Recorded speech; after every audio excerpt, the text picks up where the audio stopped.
my friends, I hope you enjoyed watching and learning a little bit about Andy Warhol. And I want you to now get ready for our project. I want you to find some type of canned good. If you don't have a Campbell soup can like what Andy Warhol would have painted, that is okay. Find something in your pantry or in your kitchen of some type of canned good. It can be any type of soup. It could be a vegetable. It could be SpaghettiOs. We have those here at our house. Whatever kind of canned good you can find, I would like you to find a can. Now, if you look, the top of a can, obviously this is not a two-dimensional shape because it's not flat. So at the top, though, you can see that we have a two-dimensional shape. It's a circle. But this is actually a cylinder. And to create a cylinder on paper, we have to be aware of a couple of things. One, the circle at the top. And two, there's actually a circle at the bottom, which means that this is going to have some type of rounded shape at the top and rounded shape at the bottom. To do that, instead of drawing a full circle, because we're really not looking at the top, we're looking from the side. And when you look at from the side, you're going to see just a part of the top. So we're going to create a more of an oval shape at the top of your can, and then down here it's just going to be a round line, a curved line for the bottom. So to start off with, I would suggest using a pencil to start off with, so if you need to erase something, you can erase it. But I do want you to leave this sit by you so you can look at the object. And then let's start drawing. So we're going to start off with the top part of our can. And we said we're going to do more of an oval shape. So you're going to come in here and draw a long oval sideways for the top of the can. Then we're going to do the two sides. And you're going to come as straight as you can, down. Straight as you can, down. And we can darken in these lines as you're working with color here in a little bit. The next step is going to be this curved line that is at the bottom. Now, a cylinder doesn't have just like a big curve down here and a smaller curve up here. It will be the same. So whatever type of curve you have here needs to match at the bottom. So try, sometimes if you take your hand over and you feel the way that that curve goes, it's easier to come down here and curve the bottom of your can.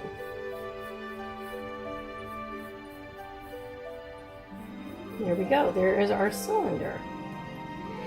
Now the next step is going to be designing your label.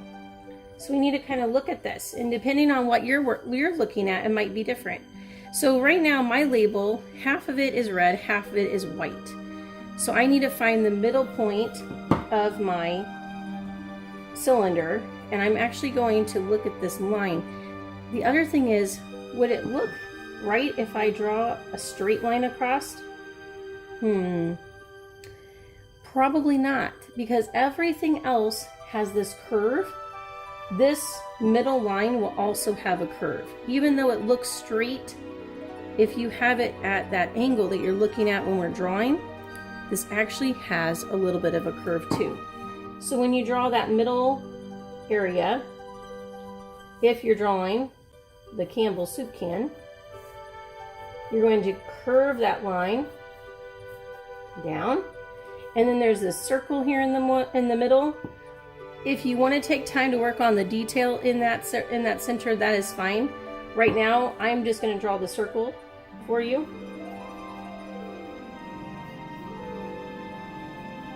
Remember, you can always erase marks if you draw light.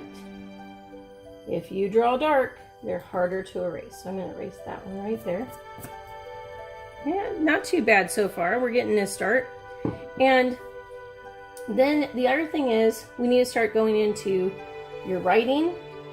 So you can write in your Campbell's, you can write in whatever type of soup, if it's tomato, if it's chicken noodle, or if you're working on SpaghettiOs, or if you're working on green beans, write your label out. And the other thing I want to talk to you about is up here on the top of your can. It is not just a simple flat can. I've actually got a can that cracks open instead of opening with a can opener. So I might want to draw that on, but I also want to draw in this extra ridge that is inside the top of my can.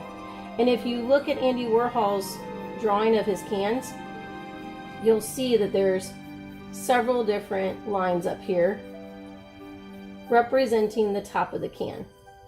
And I'm probably going to draw in this little clip that I've got that helps me open up my can. So I might have to darken that in. Okay, but hopefully you kind of get where I'm going. The next step is you're going to be able to color this in if you have color at home. So if you have crayons, you can use crayon. If you have markers, you can add with markers. Colored pencils would work too. Anything you have around the house that you could add color. I know some of you even have some oil pastels, or if you have paint at home, you could paint this as well. I'm kind of leaving that up to you of what you have supply-wise to finish.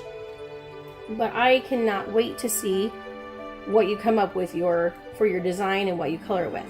The last thing I want to ask you about is, when we looked at Andy Warhol's picture, I want you to think about, did it have a shadow or did it not have a shadow? And I know we've talked about our three-dimensional objects, and we did a still life drawing before, but I think this is a little different than that. So I want you to kind of think about that to yourself. Did I see a shadow? Did I not see a shadow? And then once you are done with your drawing, either on paper or on the computer, please make sure you send it to me, and I cannot wait to see our cans inspired by Andy Warhol. Great job, guys. Can't wait to see them.